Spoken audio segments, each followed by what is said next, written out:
بسم الله الرحمن الرحيم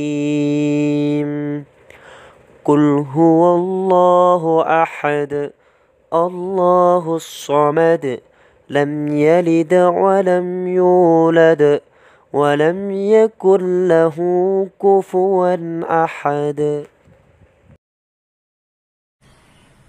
Assalamualaikum warahmatullahi wabarakatuh.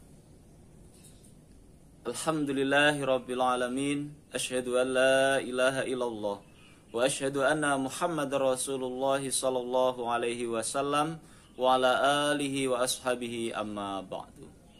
Wahai saudara-saudaraku kaum muslimin wal muslimat yang dimuliakan oleh Allah Subhanahu wa taala.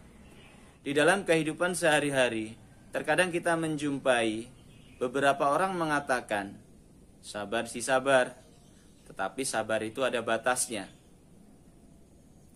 Perlu kita ketahui, memang yang namanya sabar itu ada batasnya. Tetapi batas dari kesabaran itu adalah sampai kita mati. Sebelum kita mati, di dalam kita menjalani kehidupan, kita harus selalu berbuat sabar.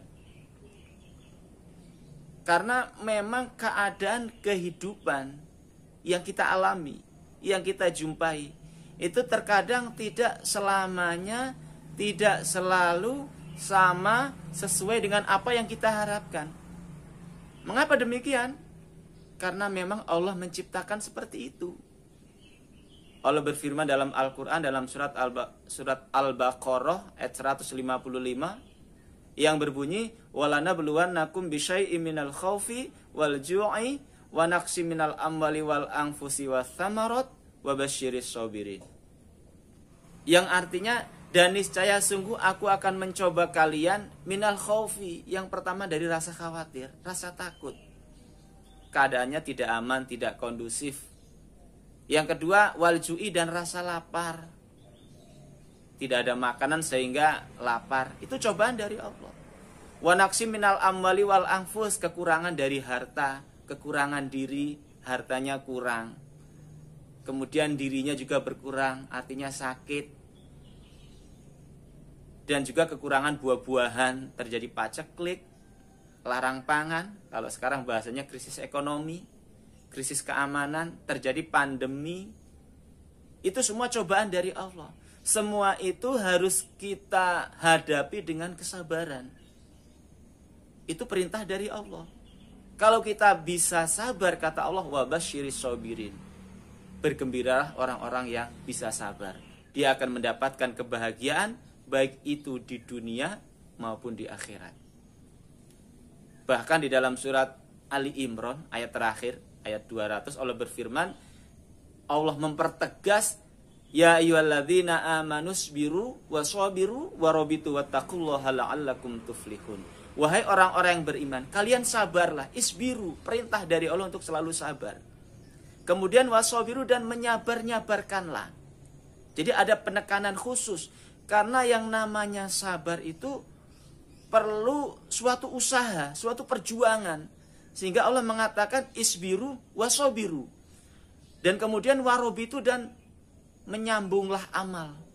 Selesai melakukan suatu amalan, disambung dengan amalan yang lain. Di dalam beramal supaya bisa continue, bisa konsisten, dilakukan sampai ajal matinya. Semua itu kalau bisa kita lakukan, maka endingnya la'allakum tuflihun, agar kalian menjadi orang-orang yang beruntung, beruntung di dunianya dan juga beruntung di akhiratnya. Bahkan di dalam ayat lain Allah juga mempertegas, dalam surat Luqman ayat 17, Luqman Al-Hakim itu memberikan perhatian khusus tentang bab sabar. Beliau berpesan khusus kepada putranya tentang bab sabar. Beliau berkata, ya bunayya aqimis shalah wa'mur bil ma'ruf wanha 'anil munkar wasbir 'ala ma asabak inna dzalika min azmil umur. Wahai anakku, kalian tetapilah sholat, tegakkan sholat.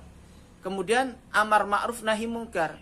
Yang ketiga, wasbir 'ala ma asabak, kamu sabarlah atas apa-apa yang menimpa pada dirimu. Fa inna dzalika min azmil umur, Karena demikian itu menegakkan sholat, amar ma'ruf nahi mungkar, dan selalu berbuat sabar, itu adalah merupakan perintah dari Allah. Perkara yang harus dilakukan seperti ini. Seperti itu. Jadi kedudukan sabar itu menurut ayat tersebut sama dengan kedudukan perintah sholat, sama dengan kedudukan perintah amar ma'ruf nahi mungkar. Aqimis sholah wa'mur bil ma'ruf wasbir ala ma'asobak. Itu semua perintah dari Allah. Jadi sabar itu harus dilakukan oleh orang iman. Sabar di dalam menjalani ketaatan kepada Allah. As-sabru fi ta'atillah. Kemudian yang kedua, as-sabru anil maksiyah. Sabar di dalam menjauhi kemaksiatan-kemaksiatan. Yang ketiga, as-sabru indal musibah. Sabar ketika mendapatkan musibah dari Allah. Apa-apa yang menimpa orang iman dan itu sifatnya tidak menyenangkan, itulah namanya musibah. Ma'asobal mu'min mimma yakrahu fahuwal musibah. Kita harus sabar dalam menghadapi semua itu. Mudah-mudahan kita semua bisa menjadi hambanya Allah yang ahli sabar. Demikian, mudah-mudahan Allah memberikan manfaat dan barokah. Atas perhatiannya diucapkan terima kasih. Alhamdulillahi jazakumullahu khairah. Wassalamualaikum warahmatullahi wabarakatuh.